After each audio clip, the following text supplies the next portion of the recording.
Okay, we are now recording. I'm actually going to send a message to see one.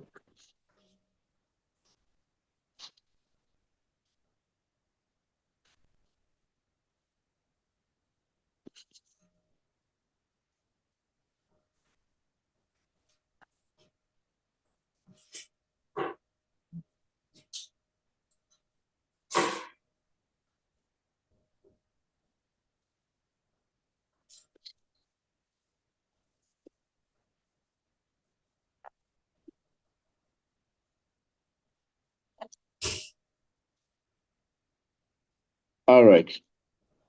Oh, there's a person.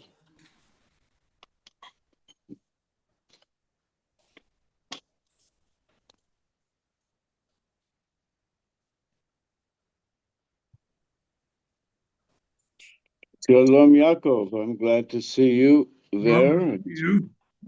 And Karen is in Sfat, and I'm not sure who else is what and whatever, but Yeah. we are in a series of statements. We're going to finish the one we did yesterday and go to the next one.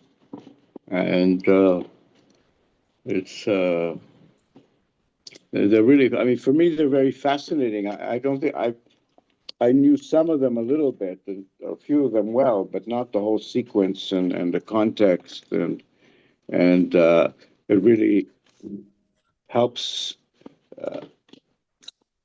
Well, it just gives a sense of what Rav Kook was seeing and thinking about and responding to, because these are very special in that way. And there are other ones, which maybe we'll find some more that aren't in this. Tzvi Yehuda put 18 in this collection that he put out during the Holocaust. This was the Rav Kook Torah to come out during the Holocaust. And these calls. But he chose 18, but there are more. I've seen other ones, and some of them are equal, just as powerful. It's not that he chose the 18 most, but these are the ones. And so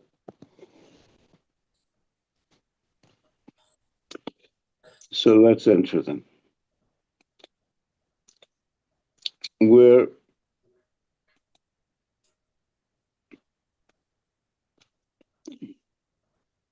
Didn't hear any sound. Okay. You on? Now I do. No. I was just setting up the screen here for where we are, but we're in the ones that he wrote to the entire community and the leaders of the communities and the city councils. And maybe I'll just review it very quickly just because it's a screen there. But he speaks here, wounds of a lover, with all these greetings to all the leaders of Israel right now. I have a great sigh that I have to just come from deep within my heart about the lowliness of our spirits, especially right now at this very special time of our uh, birth of our revival. So I'm really coming from a pained heart, and I want to make what I'm saying pierce, penetrate, and really descend into the very abyss of the soul of the suffering that we're having. It's not to deny the good stuff, but let's look at this as well. And we're trembling in the birth pangs. This is a birthing process, and I see here that I guess Rav Kook is almost like the what do they call the person that does the birth? Dola. The midwife, no? Dola. Midwife. That's another word, right? But that's what he's really saying. Look, right now we're really going through this thing, and we're bleeding, and this is what we have to do to stem the bleeding. So I want to believe that this will be really heard in all our everyone who's suffering and everyone who's hoping for Israel, all our brothers and sisters that are setting up cities, communities, kibbutzim, and farms. And let's raise our spirit. And I think the place to go, I'll just, I'm not going to repeat too much of it, but I want to go to the pasuk that he brings towards the very end from Jeremiah, that again, uh, he, there's a certain point where here's everybody.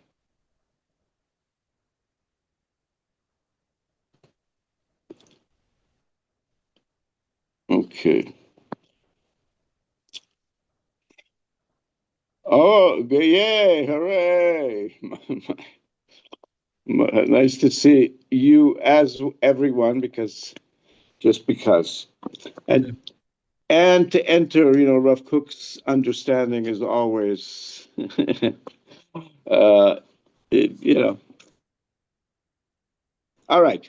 So this is a very extraordinary statement. He says, I'm in huge pain and I'm sighing and I'm crying and I want my cry to penetrate your hearts.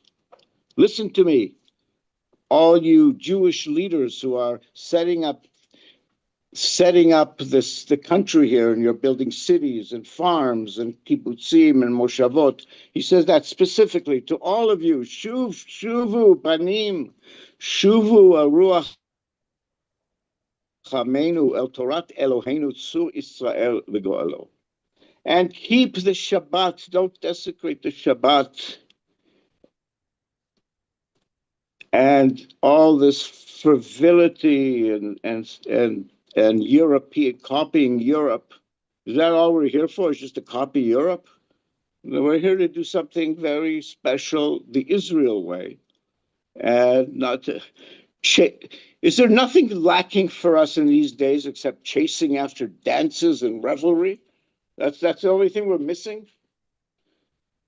So please, all this foolishness and wasting our money with this frivolous entertainment and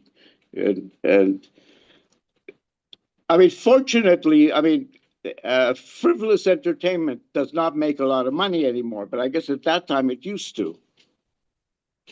That was an internet joke. It's the main industry in the world. And our women have to do it the most immodest, and we have to all of that stuff. And here we are, we're returning to the ancient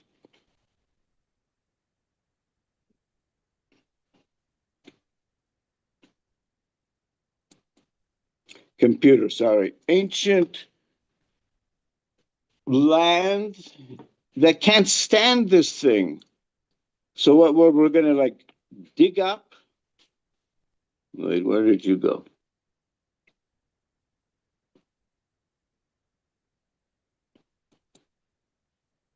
You're going to dig up. We're going to like dig up to make a grave for all the hod that's in this tria. We're just going to cheapen it. And yeah, taking all the splendor out of it. And we're going to start eating carrion and forbidden foods on our tables. Those are the meals we're going to have without feeling any shame. What's the boundary for this? How can the spirit can't be with us while we're doing this?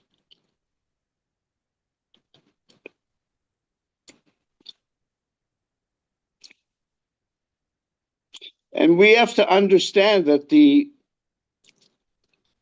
for the outside nations, it's our being Israel and doing the Israel ways is what brings much of their respect. And the intelligence people, they start to appreciate what extraordinary thing the children of Israel have been developing in their Talmudic academies of all sorts. Right? I mean, the main intellectual achievement in the world is the Talmud and the whole process around it. It just is. It's extraordinary. The Nazir taught courses on the Talmudic principles of how there are Talmudic laws of logic, and they're the answer to how to find the right answer for any situation in the world. Now we can put it to practice, but we've been developing this extraordinary intellectual integration of spirituality, and all of that. It's on and on. There's nothing like it on planet Earth. And the dedication to it, it's thousands and thousands, and kids, it's extraordinary, the dedication to it continuing. It's indescribable, except here in Jerusalem, it's the way of life.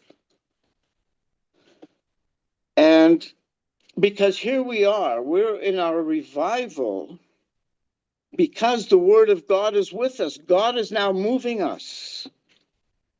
And the biblical story is coming true. So don't weaken their respect for us by rejecting all the Israelite things and in the land of Israel and wanting Israel to be like Europe. So please, Achim, Simu ala lev, na, hitbonenu. Please take this to your heart. Please reflect. Think about this. Omnam lo avadnu. We have not yet perished. V'nechtzach Israel lo yishaker. And the eternity of Israel will not lie. It'll come true. But it can come true in 2 months without any pain, or 200 years with lots of pain. Kol nochem ulepamim kol ga'ara. This I'm calling out with a call of compassion and a call of rebuke. Ga'ara. And we're hearing, as we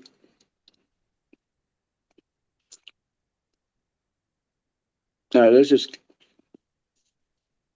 And so all of you, who's the builders of the enterprise, the public leaders, those who already understand how a nation is to be built, we're all going to do this together. Listen to what I'm saying. And those of you who have not been so confused that you get extreme measure of momentary anger of the irreligious to the frumies, so they won't listen to the frumies because they're so mad at him. But he says there are some that are not there. Listen to it, and those people will be the leaders, hopefully, and stop the sweeping current. And let us remember from afar, Hashem veYerushalayim, zichru mirachok et Hashem veYerushalayim, v'tchiyat ameinu ala ta'ale al levavchem. Return, return, return. Herimu et degel atchiyah lahakdish et kol hachaim beIsrael. Raise the banner of the rebirth to sanctify all life in Israel. Kachenu et hachaim. Let us sanctify our life, our land. Yavena ruchoenu v'yibane ruchenu v'yibane amenu v'artzenu hashomemim. Hechyu et tchiyatenu haleumit v'tchiyat kodsha. So stop desecrating the Shabbat. Stay away from the forbidden foods and all the bad things that cheapen life, everything that is cheapening life. Shuvu, banu et ha'am be'et ha'aretz, let us return and build the nation and the land. Vehevenu, and understand that our people within our land, let us set up our lives in such a way that every person on the planet Earth will say, Dvar Hashem betocham, the word of God is with them. So please, brothers and sisters, receive my bitter sigh. Forgive me for the hard things I've said and because I'm so wounded. Because my heart, it all comes from a heart that's filled with love for you. So I trust that my words will enter your hearts, Jerusalem, in expectation of redemption and true revival. And Achichem ve'avdechem hane'eman, your brother and faithful servant. 1921, the 15th of Av, 1921, 2 weeks before Elul, a month and a half before Rosh Hashanah. And of course, on the 15th of Av, which was when it was being celebrated in Tel Aviv with dancing and, all the men and women stuff together because it's the holiday of love. And all the cultural stuff. I mean, but that's part of the context. But for him, that he puts that as a third Shabbat. Our eating practices, there is the way of Israel eating is so primary to our beings. I mean, I guess Shabbat is to do with the soul and somehow the kashrut to do with the body, but those are the primary Israelite things. And I wanted where's the, all right. He brought in this verse, and I want to visit this verse one more time before we go to the next piece, because he says this is like Rav Kook.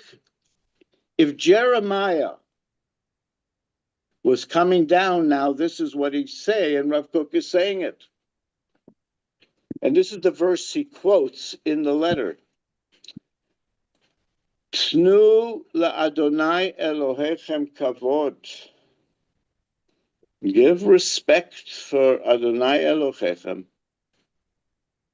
Beterem yachshich. Before it gets really dark. Beterem yitnakfu raglechem. Before your feet, your legs are struck down. Al Hare Nashef.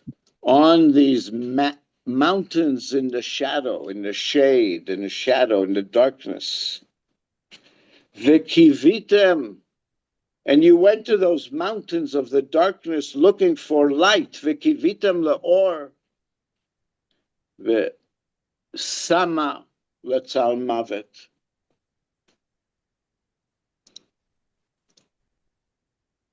And it turned Tzal Mavet is a type of almost like the shadow of death. Tzal Mavet. It became, you entered deathland. V'sit la'arafel. And it turned to darkness and became deep gloom. Let's read a little bit more because we didn't read this before. For if you will not give heed, my innermost self, Jeremiah is saying, has to cry. I'm going to cry because of your arrogance.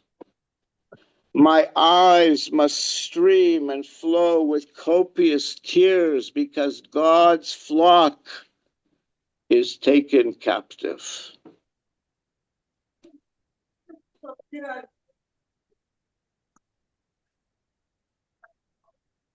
Judah is exiled completely, all of it exiled.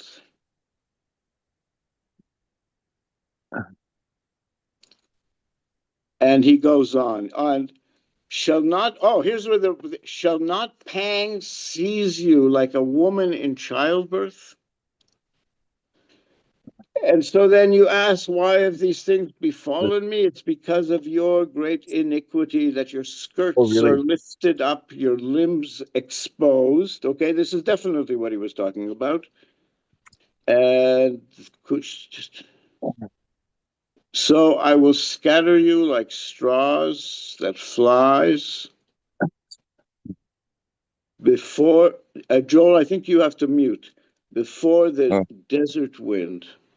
This will be your lot. This will be your goral. Your measured portion from me. Measured, at least it's not going to go, I'll keep you alive. Because you forgot me and trusted in falsehood. Asher shachacht oti v'tiftechu bashaker. Boy, look at how he goes on. I, in turn, will lift your skirts over your face. God is going to lift up the skirts, and your shame shall be seen.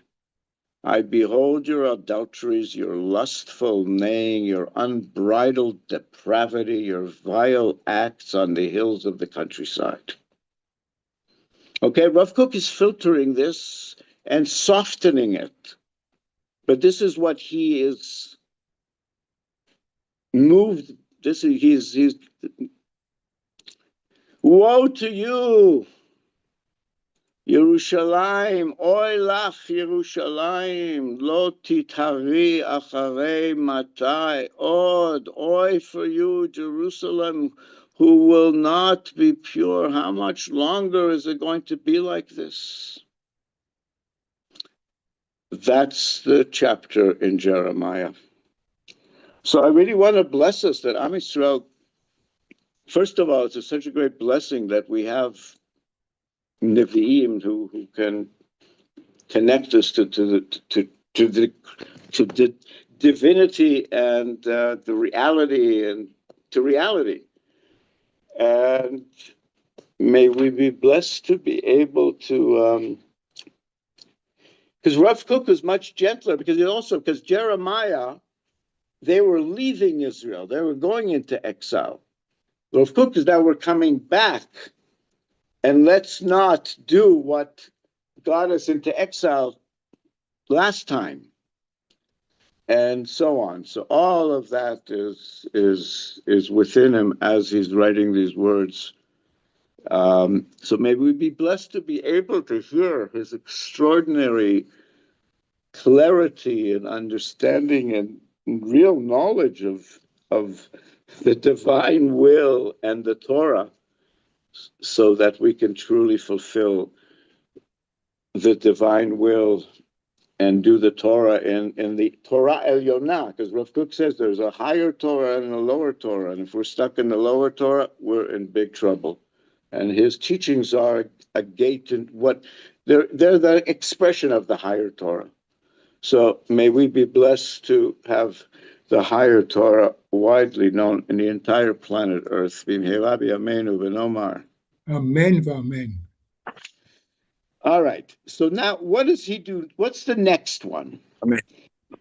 Okay. So the next numbers, I looked through I'll find the dates for when they are, but they're not in the notebook, like what date they came out. I'll have to connect it to the event it's describing. But this one we know is somewhere between 1921 and which this one was, and 1923, because of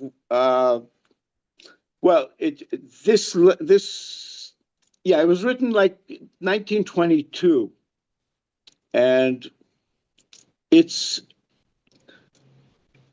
It's called Kriyat HaKodesh. Okay, let's do it in the old text. Oh, wait a minute, that's in the other. Hi. Okay, I can't. I had the picture of the old text we could go through, but I don't think I have it out here on this computer. Oh, here it is. So,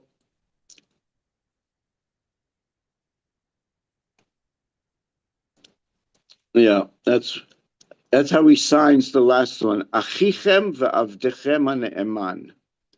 And then the next one, which is Yud, so I guess number 10, it starts Kriyat HaKodesh, the call of the holiness. And who is this written to? You can make the letters bigger, and we can see it. Lechvod Rabotenu Shebagolah, to all our rabbis in the world. Harabanim, Hageonim, the Hatzadikim, the rabbis, the geniuses, the tzaddikim, the righteous ones. Ro'ei Israel, the shepherds of Israel, ve'achenu, and our brothers, besarenu, our very flesh. So here we might be talking rabbi to rabbi. You are the shepherds of Israel, and we are achenu, we are brothers in this task. Besarenu, we're of the same flesh, because we are Ohavei Tzion v'mikrayeya, lovers of Zion and its history. Hakshurim bekishrei kodesh, and we are linked with a holy link. Le'eretz chemda. With our relationship to Israel is God. It's through God. We're seeing everything through those glasses. Hakshurim bekishrei kodesh. So it's the holiness unfolding here that's connected, that's moving us to Israel. Hakshurim bekishrei kodesh le'eretz chemda ve'lebinyan am Hashem alea, and to the building of God's people, God's nation upon the land, bechol libam v'nafsham, with all their hearts and souls. Shalom uvracha. Hi. Shalom uvracha mimachon beit chayenu, from the centerpiece of our home of life, Jerusalem. Mimachon beit chayenu. All right, so he is writing to the rabbis of the world.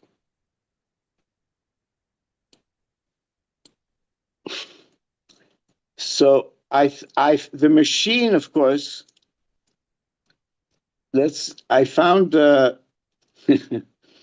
He gave me so many options. I tried a bunch of them to see what's the best way, and it kept giving me like, oh, yeah, I can do it this way as well, and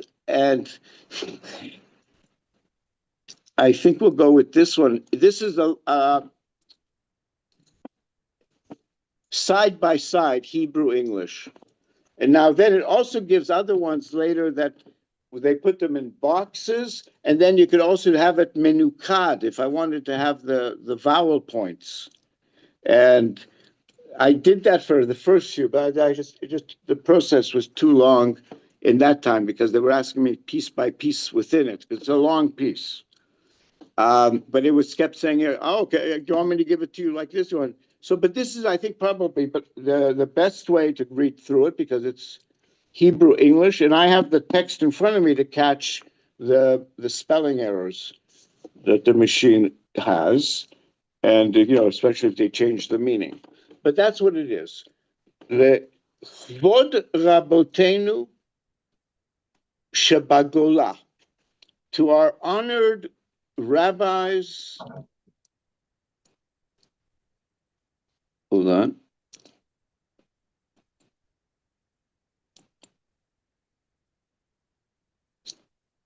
to our honored rabbis in the diaspora, the great and exalted ones, the righteous ones, shepherds of Israel, and our brothers of our own flesh, our the lovers of Zion and its scriptures. Yes, that's better. Mikra, yeah, Mikra, of course. We're Torah followers. We're the ones that are reading the book. And we're bound with holy bonds to the land of sweetness and aid. And we're bonded to the precious people of God upon it with all our hearts and souls. Shalom uvracha mimachon beit chayenu. See, there made a big difference. Shalom uvracha from our home place. Now, it didn't get, anyways, it got the wrong letter, so from the Beit Chago Institute. But it's peace and blessing from the Institute of the Beit Chayenu, Jerusalem. Rabotai, Achai v'Rabotai, my brothers and rabbis. Shanim Avru. See how many there's so many mistakes, eh? But that's because it took it from the photograph of the 1920 or 1944. I don't have a text of it in other contexts, so it had to read that and put it. So, but I think there might be a corrected edition it gave me later, but I'm not going to bother with that now. Because it didn't come with the translation, so it wasn't that. All right. Shanim Avru. There have many years have passed.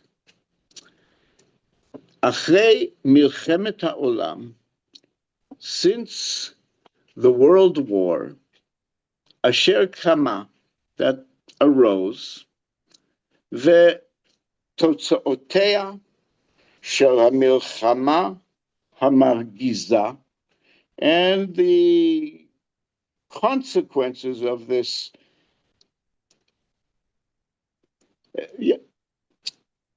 it's the milchama is margiza, the war that made us angry,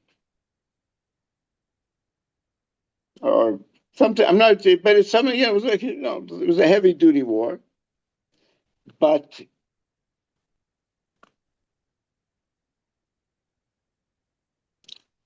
okay, we missed one line here that's very important to understand it.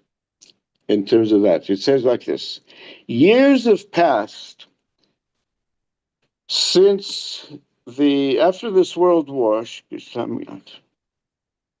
Yeah, I guess it is now really, really quiet and Which year is this? in 1922. Oh, okay. Years have passed since the world war that arose with all its consequences, and the results of it have also been al chovat, on the obligation, avadotenu, on the obligation of what our work is to be, al admat kodesh, on this holy land, laharim ba keren lebeit Israel, that we need to raise up the crown of the house of Israel. They're saying there's an obligation that we are carrying now since that war, because the war made it possible, right? The mandates, the Turks lost it, the British mandate. And the British mandate was very clear to Rav Kook because it's because of him the Balfour Declaration came out. So he was in Britain and so on. And he's the one working with the British. And he's the one that they respect. And Herbert Samuel loved Rav Kook. And so here we are. Now this war, the consequence is that we have a great obligation to raise up the glory of the house of Israel. We see and witness ot ayin bi ayin, we see with our own eyes mitoch kol malchei hachaim, from all of these movements of life, that she atluim ve'she'einam tluyim banu, and that are not dependent on us. A lot of these things happen not because of us. The things have happened. It's not because of us, but obviously it's, Hashem turning it out so that it was. But we weren't even involved in making.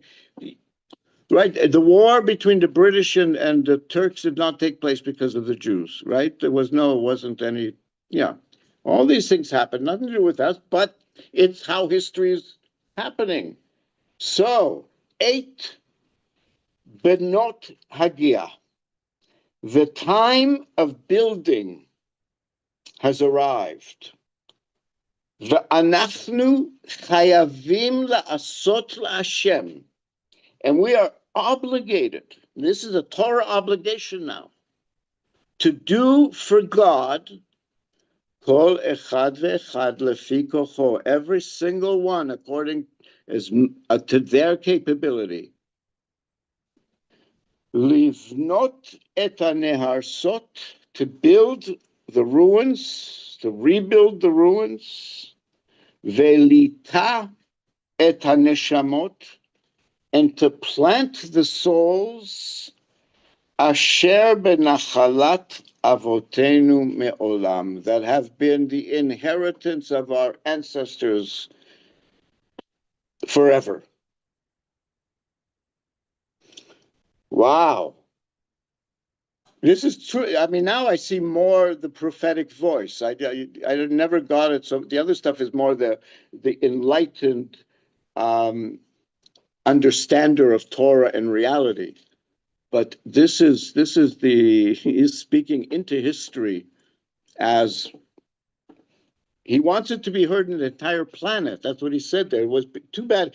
You know how many followers he would have had on Facebook? We witness with our own eyes from all the movements of life and all these things that have happened that didn't depend on us.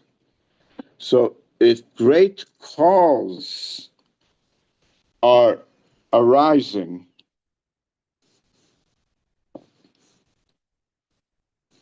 the 8 benot, the time for building is arrived, and each one of us must, in however we're able to act for God and rebuild the ruins and plant the souls of Israel back into Israel. And harenu, vehine yesh betuchenu, and there is within us koach kabir, a really powerful force, hamishtadel livnot et artzenu hakdosha, that is making an effort to build our holy land.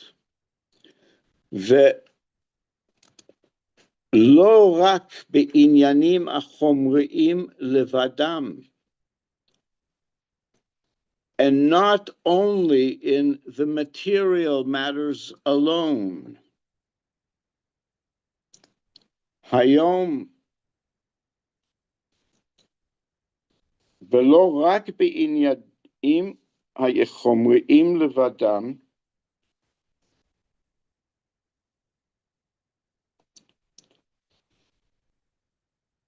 beyesod moshavot, at the foundation of the settlements that we're making, in establishing moshavot, ubnot batim, and we are building houses, arim, cities, vekfarim. It's not this great power that is striving to build koach kabir, the huge power that's moving all this, and it's not just in a material effort to establish settlements and build houses and cities and villages. Ki im gam baruach, but it's also in spirit. Nos'im hem ayin ala chinuch. These people that are setting up these houses and moshavot, they're also taking their eyes to see how to do, which education to do. They're putting things. How are we going to educate? And it was that the level of the school system here and the different ones and all that. They're and ala sifrut. They're putting out a literature. There's a whole literature that they're expressing, and their eyes are also looking to the areas of education and literature. ועל כל העניינים הרוחניים שבחיים, and all the spiritual matters of life בצורה אנושית, in a human way. They're doing it in they're צורה אנושית. It's he's like so, it's so complimentary of and so much seeing the good that these secular Zionists, they were doing the holiest work of Israel. The Jews and the rabbis were asleep. They were the only ones acting for Israel. And they're doing it. He's saying they're trying to do it in a humane manner. The word enoshit might be better translated in a humane manner. Yes. See, they're right. These machines do make mistakes. Aval kol hamaasim halalu, but all these deeds, maasei chol hema, they're all to do with the secular things of life, the 6 days of the week.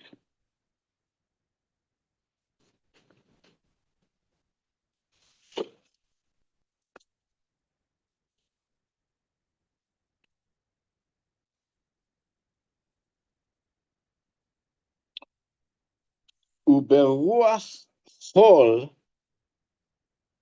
heinam naasim, and they are being done in a secular spirit. They are being done umistadrim, and organizing. Ubetoch chayei hakodesh shelanu, and within our holy life, ein kol hatchiyah mepaem letzarenu. They're doing all this, and within our holy life, the voice of renewal, the rebirth, is not lo mepaem. It's mute. There is no voice of revival, rebirth, beating, pulsating, letzarenu, to our great, great suffering.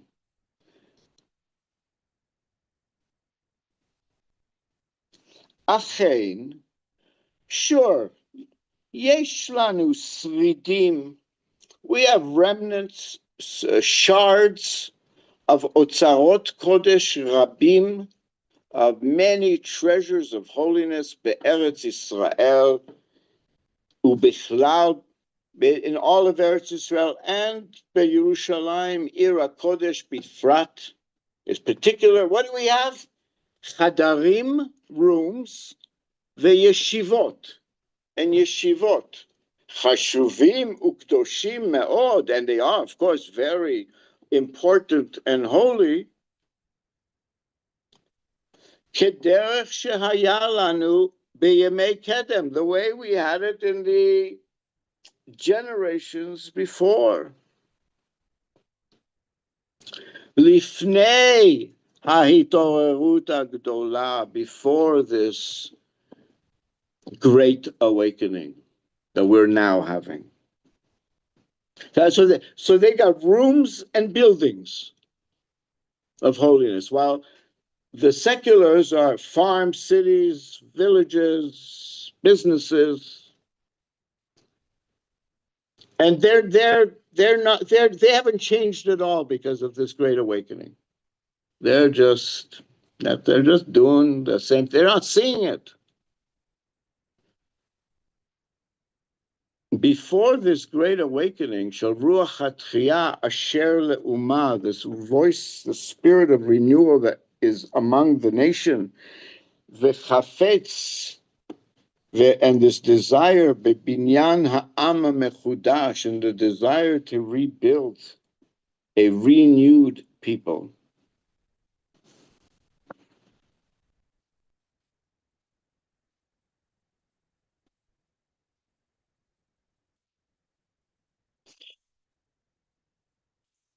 Hamepa'em bechazaka b'machane Israel. This desire to do this is beating strongly in the camp of Israel, but it's in the camp of the secular Israel.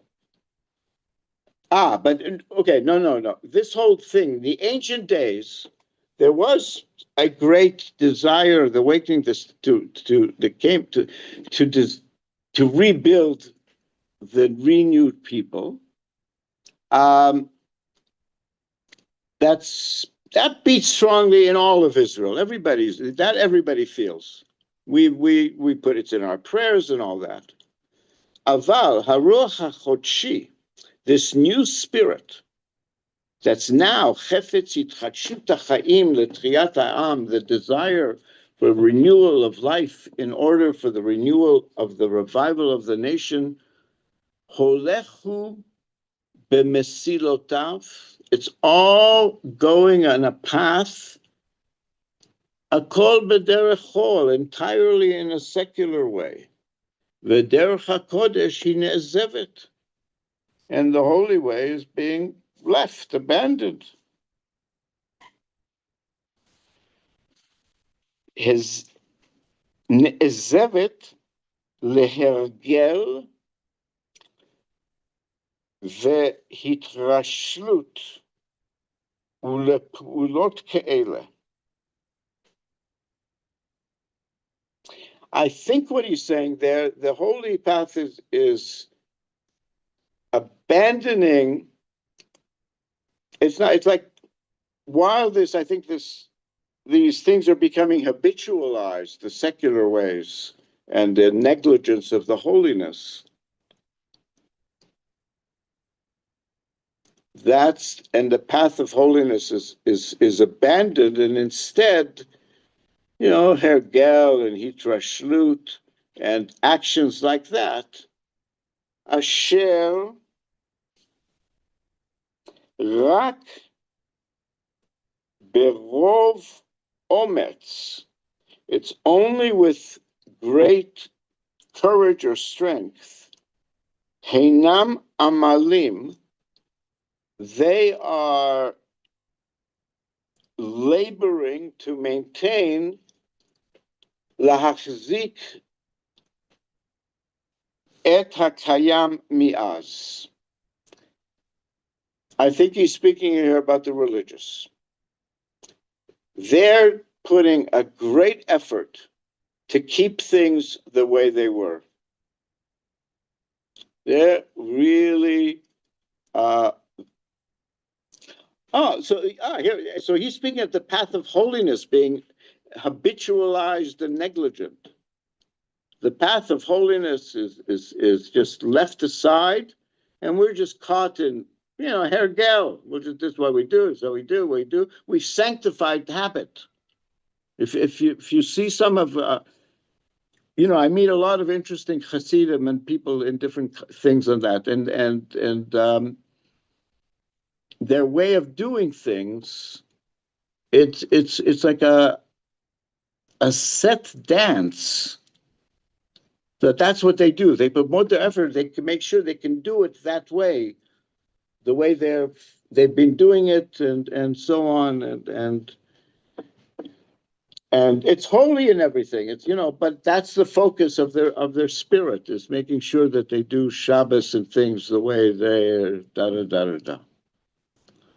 It's habit and negligence, and and and a great effort there's being done to just keep things exactly the way they were.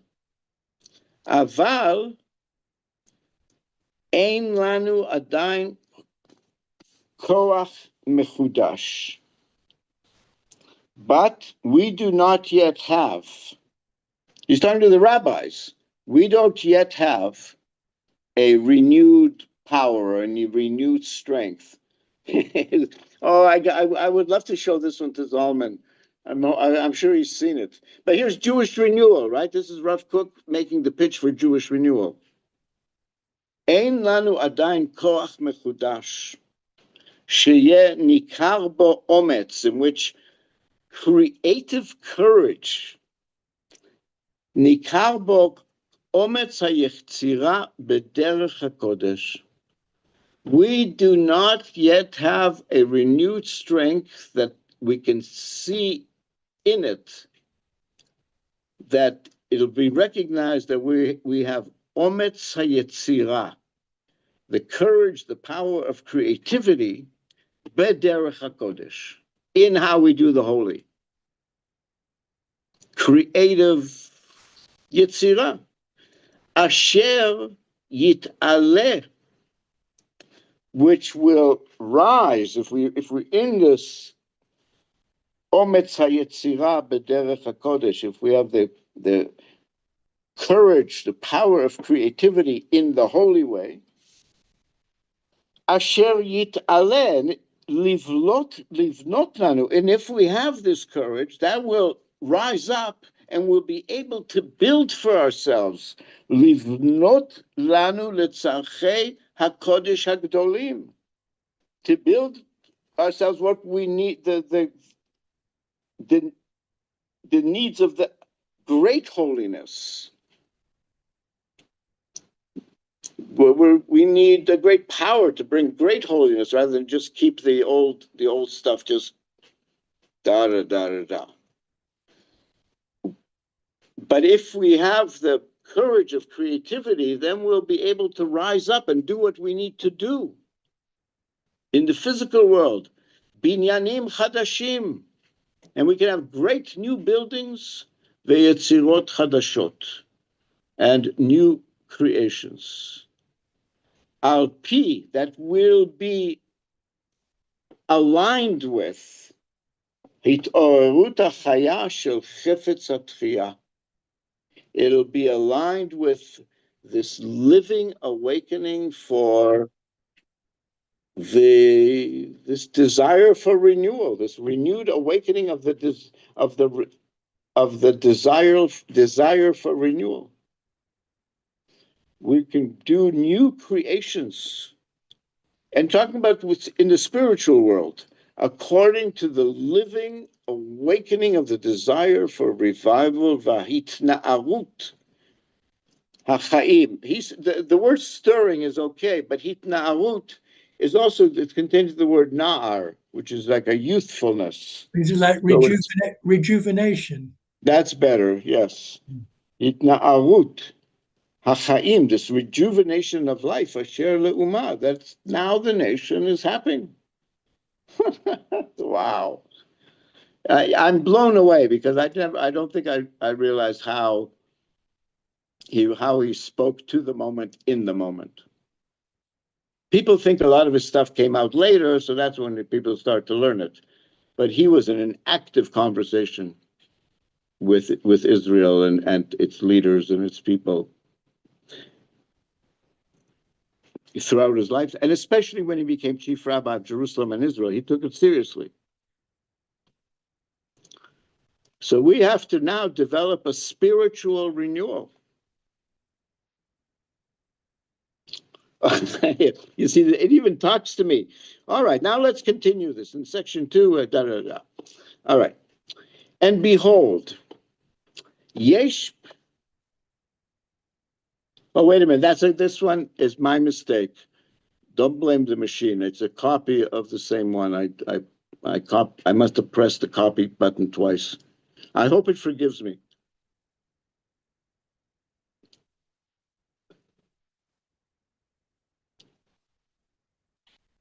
All right.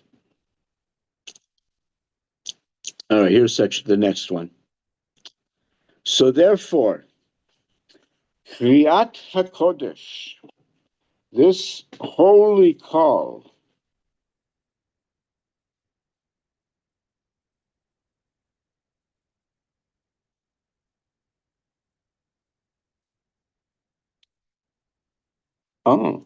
is there oh no, that's just the title of the chapter. I'm sorry.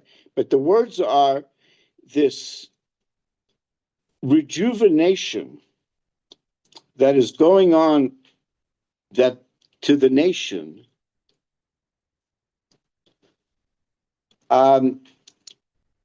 We need to fill this deficiency. This call, we need to respond to this. If the holiness is not being brought expressed to this level, isn't this also an appeal to bridge the divide between the religious and the secular? That to be able to speak to them but here also to fill in, to bring it's like enter the conversation. You're not even in the divide. You're asleep. They're the only ones working. Right. But but just like they're building a new Israel, we need to bring the higher Kedusha into this effort and activity and not just stay stuck. Is that just as valid now? Well, you got it. A lot of people, they've sanctified the stuck state. All right. So, but he says we have to fill this deficiency. There's a need now. Okay. No, so in order to fill this deficiency, shekol zman shehu shorer, that as long as it prevails, I efshar shetiyeh lanu tchiyah shlema. It's not possible that we will have a complete rebirth. Velo ma'amad hagon v'chashuv. And it'd be impossible for us to have a respected, important standing betzivyon hachaim hachadashim, in the character of this new life shel Eretz Yisrael hamitchadeshet, this new character of the land of Israel that is renewing itself. Harometi zo shanim et degel Yerushalayim. For years I have raised the flag of the banner of Jerusalem. Right? That was the first thing after the Balfour Declaration. He began, that's the organization, Degel Yerushalayim. And that's what he's referring to. I've been, since 1917, organizing to do this. Asher hetneti bo mefurash, in which I declared explicitly, she'ein anu ba'im, we are not coming, lifgom al yedei zeh, by bringing the holiness, by bringing the religious in, we're not coming this in order to harm through this any force, any part of the national revival. Shum koach. We're not going to do any negativity to any group, any force, any group in the kochot ha'ogma. Hamit ametz, anyone who is striving and making an effort, la'asot eze davar, doing any particular thing, letova ve'lebinyan, for the sake, for the good and for the building. All who are involved for the good of Israel, for the building of Israel, we're not coming in any way to any, we're coming to support, to be part of that. And nobody has to, because they're part of the issue is that we're afraid these religious guys are going to, force us the old time religion. Either ben ba'aretz or ben ba'gola, whether in the land or even in exile. There is no intention on our part to damage the secular revival or the Zionist revival. They put them in two groups here.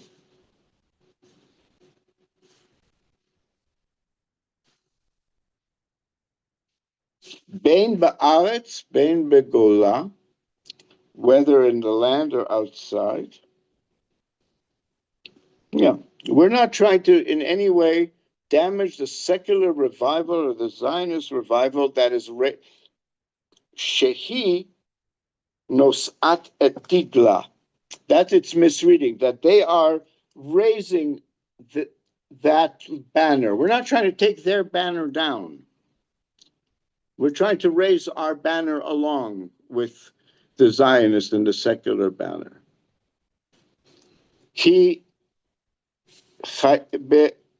I'll try to, let's end with one more sentence because of the time thing, but Ki chayei chol hem chaim enoshim. The secular life, that's human life. That's chaim enoshim. Shehinenu skukim lahem. We need it. Bebinyan hatzibur ha'Israeli ba'aretz, as we build our Israelite community, public Israel in the land, we need the secular life.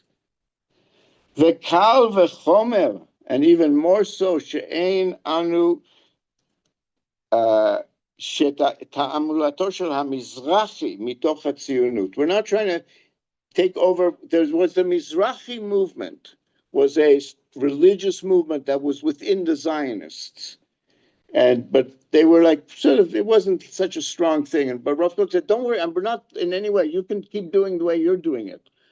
It's Rav Kook was coming here from a much to have a much stronger role and more impact, but he didn't want to like make them feel they're trying to take over what they're doing. We don't want to harm the efforts of Mizrahi within Zionism, whose intention is for the sake of heaven and for the strengthening of the dat v'hayehudit, of the religion in Judaism. And so, too, it is very simple and clear that we do not want to harm the foundations of Agudat Israel. See, he's relating to all the other religious groups who are like freaking out. He says, also, Agudat Israel, we don't want it, and you guys, and they're the Haredim, who are metametzet, lekasher et kol kochot acharadiyim. Agudat Israel is trying to, gather together all the powers of the Haredim. This is the Haredi world. That's where Haredi stuff began. He's addressing the beginning of now. Now what's the Haredi world? But Agudat Israel was the organization that was. Yeah, and their first international congress was the following year, in which their major platform was against the Zionists. Ouch. Ouch, yeah. Which is striving to gather all the forces of the observant and to solve all the questions of life in the land and in exile according to the Torah and the mitzvot. They want to make sure that they do everything according to the Torah and the mitzvot. Kol ele, and this is the last sentence. Kol ele yachad, all of these together. Heim dvarim hariyui lechizuk. They're all matters that are worthy of strengthening. Velesidur kazeh, and to organize them in such a way, shelo yifgeu, that they won't harm gamkein ish benachalat re'ohu. So he's advocating mutual inclusivity, while many others were talking about mutual exclusivity. Yes, and all of these are worthy of being strengthened, but also that no one should infringe on the other person's way. Nachalat re'ehu, on the other person's, the nachala of his neighbor. U b'she'ifotav hatovot, and to recognize their good aspirations. They're good people, what they want to do. They're not evil. They're doing God's will. U bechvodo, that we have respect for his good aspirations and for his honor. We don't disrespect each other. So I'll put a mark here, and I'll put the word here. That'll tell me. But wow. So this one is a long one, because he then, I'll tell you why it's also really interesting for me. He'll come say, what we rabbis have to do is now create a different educational system. And we have to set up a central universal yeshiva, where from all over the world, the highest level will come, and we will learn Torah of Israel. And hold on.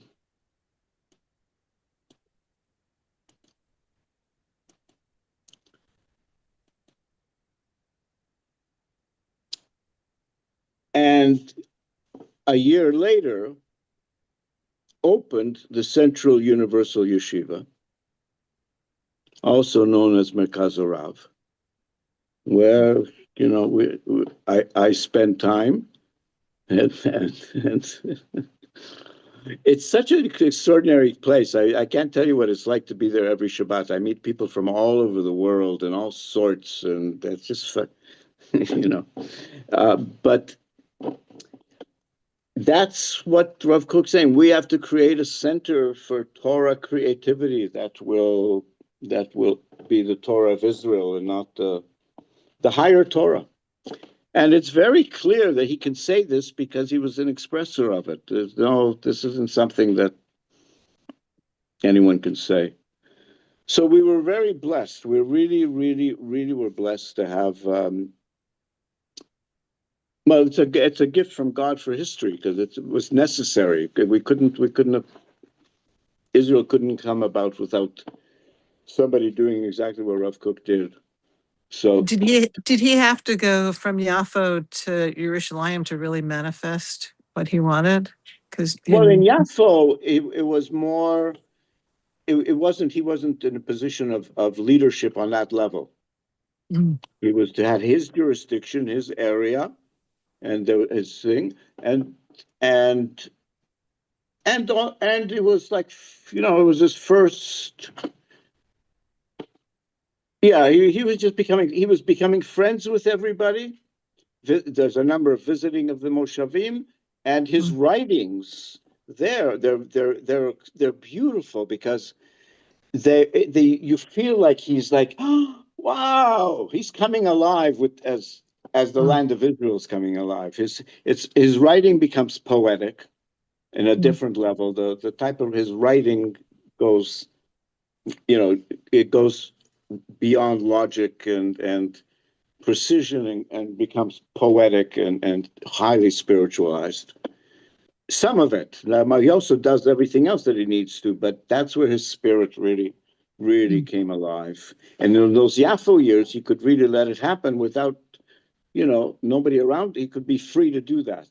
He would go for a walk every day on the beach, and there was a small group of people around him, and the Rev Harlap was already with him, and Aryeh Levine, and a few students were already around him.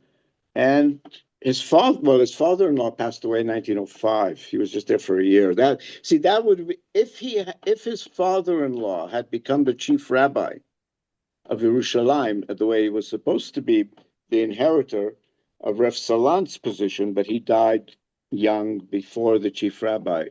The elder chief rabbi died, so he never became that. But had the two of them together, it would have been the most extraordinary partnership. I can't imagine, because the Aderet, when Rav Kook came to be the chief rabbi of Yaffo, and the Aderet was the one who organized things that he would become the chief rabbi of Yaffo once that position was open, he was quoted as saying, "Oh, it's sort of funny. He's the chief rabbi of Yaffo, and I'm the chief rabbi of Jerusalem. He should be the chief rabbi of Jerusalem. I'll be the chief rabbi of Yaffo." That's what the Aderet publicly said. So these were the two, and unfortunately, the Aderet passed away. Also, 1922 is the year he managed to bring Shlomo Eliashav, the Leshem. He came in that year, didn't he? Yeah, he made that possible, I think. He would go from Rav Kook's house to learn with him. Uh-huh. He would go to the Baal Leshem's house. I mean, he was the greatest Kabbalist of the time, wasn't he? Yes. Yeah, so it's very exciting. I mean, these guys were really I mean, it was very exciting. Like he really understood that these are the birth pangs. So that's the difference in Jeremiah. That was the death call. But these are the birth pangs, and giving a very clear vision of how we need to live together with the different factions, different groups. And unfortunately, I mean, the big split is the Haredi and everyone else. Yeah, that's the otherwise the religious Zionists are the bridgers in the rest of the Israel, and that's all Rav Kook's. That's all Rav Kook's Torah. So that's a big bracha. And it's also interesting that we went through today. We went through his three bottom line, like what's the bottom line? Shabbos, kashrut, and some sort of modesty. And then we went through the tochacha of the religious world. It's almost like saying, you're not making it beautiful enough for these people to want to be with you. You've got to bring in that, spirit that we had at one time, that, that drive, that beauty, that creativity. But also, how does he reconcile the non, like it's more the responsibility of the religious to bring the secular that, to that place, more than what's the responsibility of secular Judaism? Is it just to work the land and hold that that aspect of it? I'm not clear about that. No, they were doing things to the max. They were creating universities. They were creating, but they based on their what they knew and what they valued, what they thought was important. They didn't have that, but they were doing it purely and in a very good way. And they seem to have a love, like I think my grandfather had that, even though he wasn't so religious, like this unbroken love of Judaism that once you get into the secular world, sometimes you can lose that connection of what,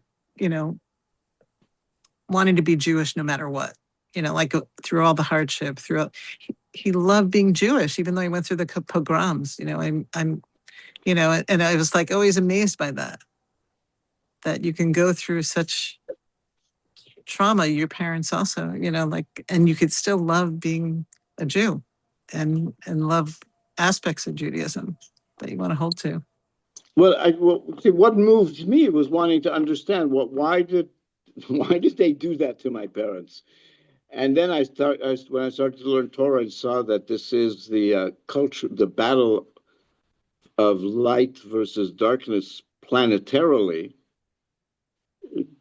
then it's look, it's an extraordinary thing that being an Israelite, the fact that here is a small group that the creator of the world said, all right, because of Abraham and Sarah opened the gates. It wasn't that he chose them. They reached that level. They said, we want to, and then it became, it's evolving and evolving. And Rav Kook offers the most evolved understanding of where it is right now and where it needs to be in our future. This entire thing that we've been carrying that has taken us through that. And made it possible. And even people that, if somebody's very deeply Torah learned, well, they can sort of understand it maybe. But even people that wasn't their main thing, but inside the Tselem Elokim is in the neshama of Israel in a profound way. And did you ever read? Did you ever read Catch-22? Long time ago. I remember there's one dialogue with Yosari, and he's talking to somebody, and the other guy's saying all the reasons why he doesn't believe in this angry God, and he's raging against God, and he can't stand it. And Yosarin says to him, the God you don't believe in, I don't believe in either. Nice. I think that's what we've got. We've got this presumption from the secular that what they're rejecting is unpalatable to them, and it's not surprising it's unpalatable to them in a way, in a very big way, and they are hungry. They are hungry for spiritual food, which they need to be nourished with. Yeah, and they're not going to take the pablum. Absolutely. The old pablum. No, he's explicit about that in many places, and he also saw it as a very good thing that they're challenging us to grow spiritually so that we can do all this and yeah, it's and there's a delicate balance between survival of the foundation and then the creative thrust that can pull that. So like there's this tension between the two that to be honored, and like Rav Kook was saying, there's a baseline, and I don't know how much of a baseline he would have promoted to the secular people, but I think it's ironic that Tel Aviv is now known as the vegan capital of the world. They have the best vegan food, and Rabbi Twersky used to say the best thing that happened to young Jews in America was vegetarianism, because all these Jews that would have been even treif are eating kosher, essentially kosher. So I think the Rav Kook was like like the Baal Tshuva movement. Like there's this energy of desire of that kind of movement with the foundation. Like we need each other. Yosef and Yehuda, we need each other. And he loved Tel Aviv. I mean, Tel Aviv was really thriving in the 20s and 30s, and he would go there sometimes, this and that. And he got the honorary citizenship of Tel Aviv like in 1930, or it may have been a year before he passed away. I think it may have been even then. And he said, he said, besides being a Kohen and my mother's son, is the greatest honor. Wow. What, from Dizengoff, maybe? Of course, yeah. He's the one that's, you remember, everybody remembers that story? Please tell me you don't. No. All right. So Mayor Dizengoff shows up in Israel 1907, something like that. He was brought over by a bunch of Zionist entrepreneurs who wanted to create a glass factory in the northern Israel, because using the sand in the north, sand is how that's amazing. How does that happen? Yeah, it's silica. It is glass. It's amazing. From sand, you get silicon chips and you get glass. I mean, God is great. So he was I don't know whatever degree he had, but he knew how to do that. And I don't know whether it was for the business aspect or the technological aspect. I think it was the technological. He had the skills for that, so they brought him to Israel to do that. And then they found out, for whatever reason, it wouldn't work. I don't know if it was the nature of the sand there. I don't know those specifics. But I would like to find out, and there is a book of Dizengoff I'm going to look at soon. But it didn't go. So then he goes to Yafo to consult, to meet Rav Kook. He sits down, they have a conversation, and this was 1909. And after speaking and seeing who he was and what his skills were, Rav Kook said to him, and this is basically a quote, Mayor, some people here are building roads, some people are building farms. Lech tivne ir. Go build a city. He connected Mayor Dizengoff to the 9 families that maybe 500 yards north of where he was in northern Yafo had started what's called Achuzat Bayit, that became Tel Aviv. They had met a few months before then, and were some point before they were starting their efforts. And Rav Kook said, Mayor, go help them. And he basically took it over.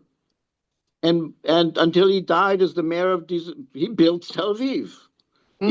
Together with these people. Nobody, wasn't like he was and so he gave Rav Kook the honorary citizenship of Tel Aviv when Rav Kook was an elder.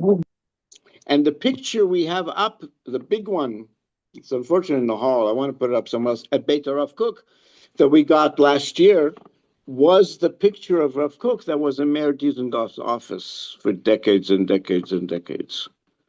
So, and they must have talked a lot during that time, if, go build the city between 1909 till 1935. Right. When did Mayor Dizengoff pass away? Also, I think in the 30s, was it? Yeah, I think it was in the 30s. So that's, and what's interesting? Yeah, 36. 36, yeah, right after him. Well, we'll see. Well, the number of pieces we're going to do, there's a lot of them that are, not a lot of them. This is number 10. But of the ones I looked ahead and saw, they seem to be, he's calling out to the spiritual stuff that needs to be addressed, I think, that sort of stuff. So we'll see how much he goes into the secular, that, he didn't make that a huge issue to the level that, Tel Aviv developed its irreligious whatever. He didn't create a battle. Good. And but we'll see we'll find out as we get the other ones what he said. But just to the way that he was really addressing Israel, all sides of Israel. Mm-hmm. This is to the rabbis in the world. So it's really, look. He took his job seriously. He was the chief rabbi of Israel. That's and you know what's fascinating? We'll get it in this piece. He talks about what type of yeshiva now has to be created so that we can learn the Torah of Israel, to teach the Torah of Israel, and not just repeat Europe. Can I ask you? Have you told me you met Brian Baderman? He came to the class last Wednesday night. He might come tomorrow. Is tomorrow? Well, no, tomorrow's Tuesday. No, Wednesday. No, Wednesday. Yeah, so he might come tomorrow, and we're in touch. She's on the list of this group now. Good. So feel free to. I haven't. I've only spoken to him on the phone. I've never met him face to face. He lives nearby, but I know a lot of people who know him. He's a lovely guy. Mm-hmm. Yeah. Well, he was like he could really hear the Torah of Kook, and with his being. So sure. Could you say more about who he is? I don't recognize the name. He's an acquaintance of mine, and Rabbi Yitzhak told me that he met him. He's now in Jerusalem and going to be. How long is he there for? Well, he'd like to live here, but his wife doesn't want to, so he's back and forth. Okay. But he wants to live in Israel, and so he's I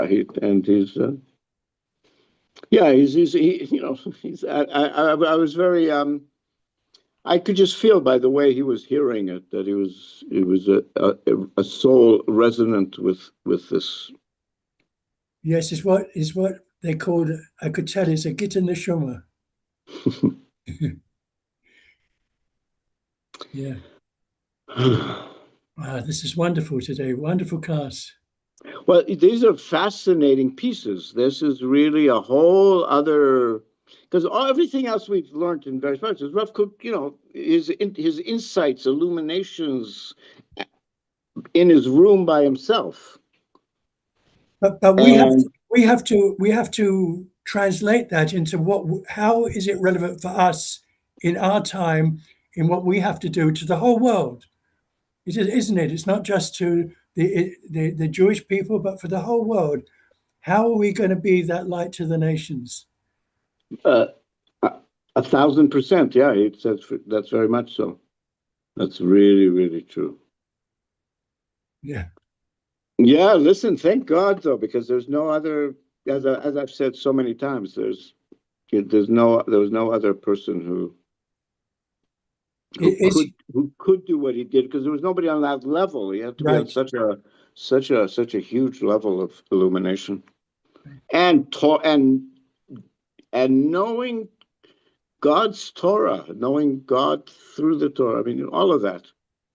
He was really, really, really. He was living the presence. He was living in the presence of, and huge gift. You have a huge gift as well. Well, yeah. I have my strengths. I have my weaknesses as well. Okay, so do we all. How's your computer? Is it in computer hospital? It's it's not in the hospital. It's lying. It's lying. Can you see there on my? Anyways, it's not. I have to put it on a chair and figuring out. It's not working, and the only place that fixes it is in Petach Tikva, and it costs a lot of money to even look at it. So shame. So what happened to me though? Wait a minute. Oh wait, can you hear me? Can hear you, can't see you. Oh, there I am. So though this system sort of works, and I guess it'll keep me off the screen. less time spent in front of the screen. I understand how Yeah. it's though it's an extraordinary tool for everything. Mhm. Is it new enough to fix it or Oh yeah, it's a 27-inch Asus large screen. uh, It's like it's like a beautiful computer. Okay. No, sorry. and does somebody come to you or you have to take it to? Well, I have to. Can you see it? No, I guess not. Mm. And what would it take? How much do you? Well, it costs 200 shekels for the diagnosis visit, and since I live in Jerusalem, it costs 230 shekels more to bring the person from Petach Tikva to Jerusalem. And there's nobody in Jerusalem that could. I haven't found anybody. I don't know. Somebody said they were going to try to look, but they're the only ones authorized, like by the computer company. Mhm. Though that meant, I don't know what that means. I've never had to use a computer technician, so. And There's a guy who lives near Machon Meir named Ezra, and everybody seems to know him and think he's a great technician and fair. oh yeah, I wrote that nine down. He lives on Tzvi Yehuda, off of Tzvi Yehuda. Does somebody have a phone number for him or something? Yeah. I can get you the number. Certainly works. And it's Receiving this hostile energy from you. Okay. I was your and lover for 6 let us know, what you need. Maybe we can raise some funds to make it happen. I very much appreciate that. I got to turn this off, but I have much more urgent need for other things that I don't have funds for right now because of life. So but it would be nice to have it fixed. Anyways.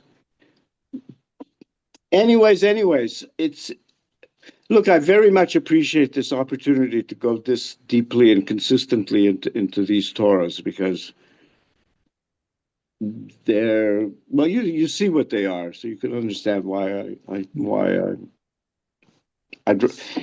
if we're going to learn Torah, one needs to learn the most advanced Torah.